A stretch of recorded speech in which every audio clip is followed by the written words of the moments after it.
Hello बच्चों, welcome back to my channel. आज हम क्लास 9th एनसीईआरटी की एक्सरसाइज 2.5 का क्वेश्चन नंबर 8 देखने जा रहे हैं।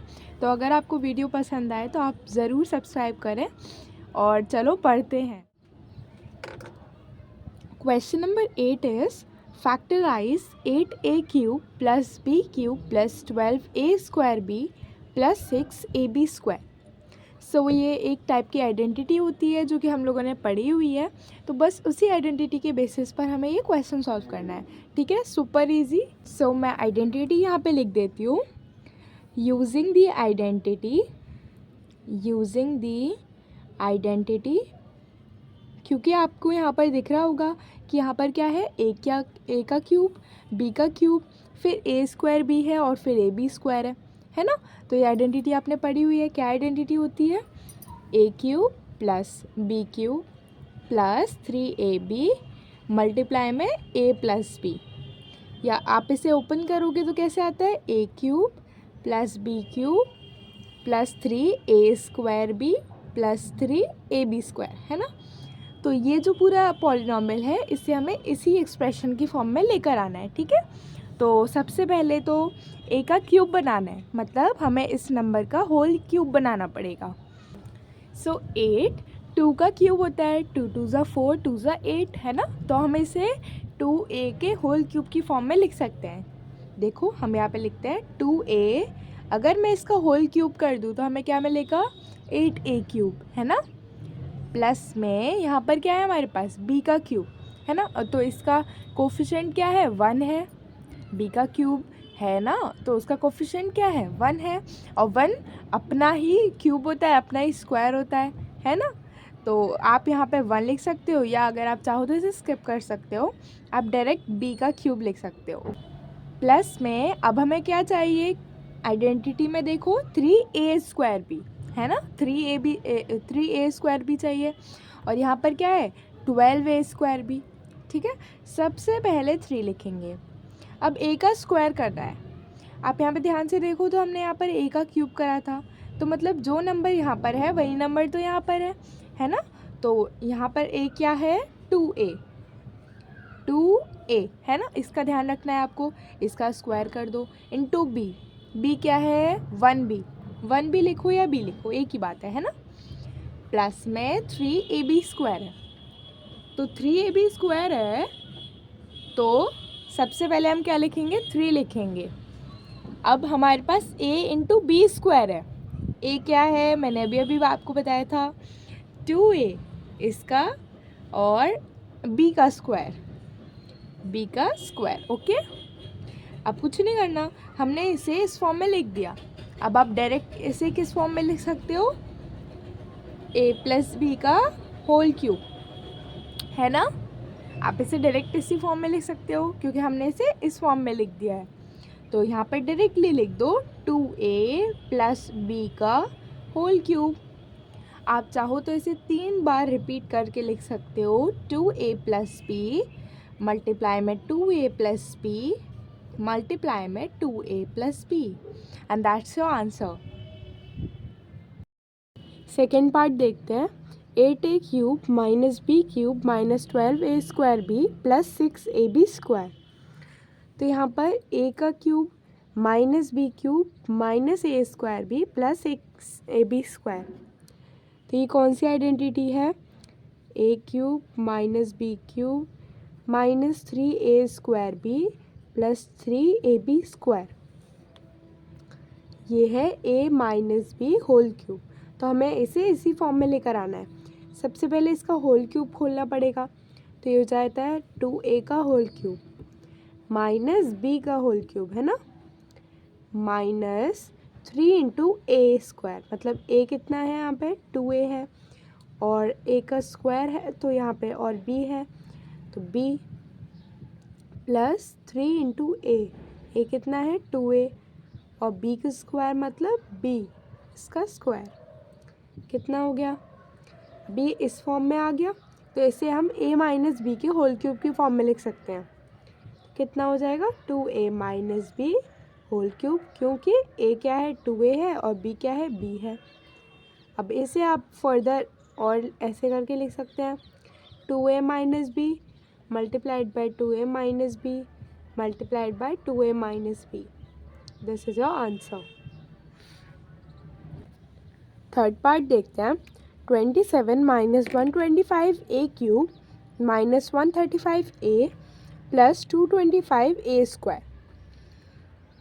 तो यहाँ पर अगर आप देखो तो आपको ये ऐसे पता नहीं चलेगा कि आपको इसको किस तरीके से करना है, पर आप यहाँ पर ध्यान से देखो तो 27 आपको पता है किसका क्यूब होता है. हाँ, ये 3 का क्यूब होता है ना. और 125 किसका क्यूब होता है, 5 का, है ना. अगर आपको पता ना हो तो आप एलसीएम लेके किसी भी नंबर का क्यूब या स्क्वायर फाइंड आउट कर सकते हैं.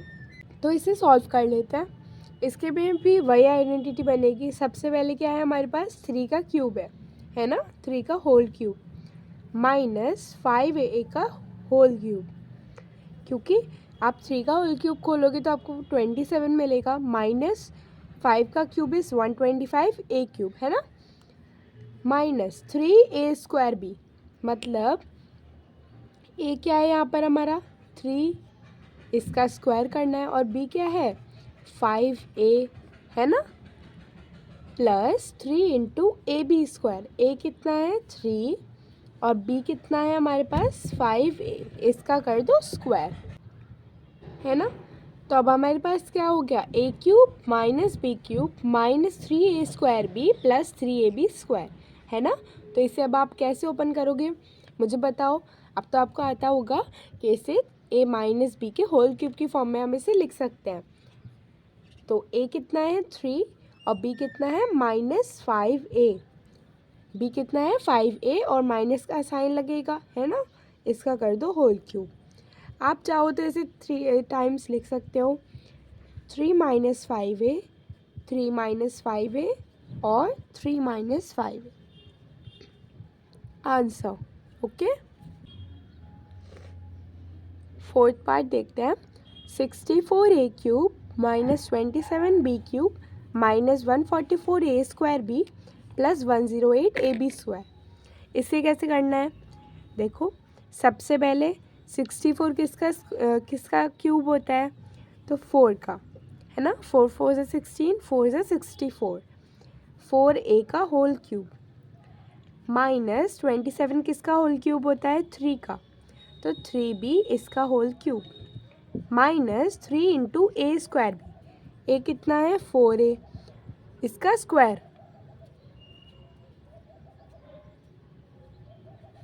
Into B. बी कितना है हमारे पास 3b प्लस 3ab स्क्वायर. ए कितना है 4a और b का स्क्वायर मतलब 3b का स्क्वायर. हमने इसे किस फॉर्म में ओपन कर लिया, a cube minus B cube minus 3a square B plus 3ab square. ये किसकी आइडेंटिटी होती है, ये होती है a माइनस बी के होल क्यूब की आइडेंटिटी. तो यहाँ पे हमारे पास a क्या है 4a माइनस b क्या है 3b, है ना. तो 3b लिख देंगे और इसका कर देंगे होल क्यूब. आप चाहो तो इसे 3 टाइम्स रिपीट कर सकते हो. 4a minus 3b, 4a minus 3b, 4a minus 3b. This is your answer. Last part देख लेते हैं. 27p cube minus 1/216 minus 9/2p square plus 1/4p. तो सबसे पहले क्या करना है, सबसे पहले हमें 27p क्यूब को होल क्यूब में कन्वर्ट करना है ना. अब तक तो आपको पता चल गया होगा, तो आप मेरे साथ सॉल्व करते जाइए या फिर मेरे आंसर से पहले अपना आंसर चेक कर लीजिए. सबसे पहले 3p का होल क्यूब, है ना, क्योंकि 3 का क्यूब इज 27 माइनस 1 का क्यूब, तो 1 का क्यूब ही रहेगा, है ना. आप इसे ऐसे लिख सकते हो. 216 किसका क्यूब होता है, आप मुझे बताओ. 216 किस नंबर का क्यूब होता है, तो ये होता है 6 का. तो 6 का होल क्यूब माइनस, अब यहाँ पे क्या आना चाहिए 3a स्क्वायर भी आना चाहिए. तो 3a स्क्वायर मतलब 3p का स्क्वायर इंटू b कितना है हमारे पास 1/6 plus 3 into A B square. मतलब a कितना है 3p इंटू बी स्क्वायर मतलब 1/6 का होल स्क्वायर। अब हमने इसे इस फॉर्म में कन्वर्ट कर लिया है। अब बस इसे क्या करना है हमें, देखो आप सोचोगे कि मैंने इसे ऐसे लिखा है तो इससे 1/4 कैसे आएगा। सबसे पहली बात p तो ऐसे ही आएगा। देखो इसको अगर आप ओपन करो तो 3 इंटू 3p इंटू 1/6 इज 36। तो 3 से ये 12 टाइम्स जाएगा, फिर ये 3 से 4 टाइम्स जाएगा, तो बन गया ना 1/4p। ठीक है, तो आपको ऐसे कन्फ्यूजन नहीं रखना है। अगर आपने इन दोनों का होल क्यूब बना लिया है तो फिर आपको कन्फ्यूजन नहीं रखना है, फिर वो बाकी सब सही रहेगा। अब क्या करना है, कुछ नहीं, इसे a माइनस बी का होल क्यूब लिख देना है। तो a कितना है 3p माइनस b कितना है 1/6, इसका क्या करना है होल क्यूब। तो कितना हो जाएगा 3p minus 1/6 into 3p minus 1/6 into 3p minus 1/6. This is your answer. Okay.